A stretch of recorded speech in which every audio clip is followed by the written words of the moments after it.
আমি আমরা দেখলাম পৃথিবীর বাড়ি ঘরের দরজা জানালা ঠিকভাবে খুলে যায়। আল্লাহর কসম করি বললাম, আমি আমেনা এক ফোঁটা রক্ত দেখি নাই, আমার পেট বড় হয় নাই, হবে কিভাবে? নূর তো নবীজি নূর, এই জন্য মা আমেনার পেট বড় হয় নাই।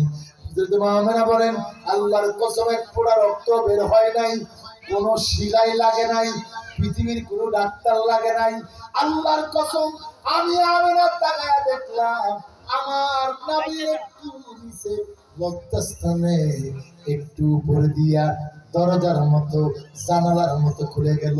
হঠাৎ করে দেখলাম নূরের পুতুলরা আল্লাহর জমিনে কদম মোবারকটা রেখে দিয়েছে। এবার হাত মোবারক রেখে আমার গর্ভের থেকে এসেছে। খোদার কসম করি আমি আমেনা বলছি, আমার সন্তানের কে যেন কাজল লাগাইয়া রাখছে, কে যেন সুরমা লাগাইয়া রাখছে। আল্লাহর কসম করে বলি, কে যেন পোশাক পরাইয়া রাখছে।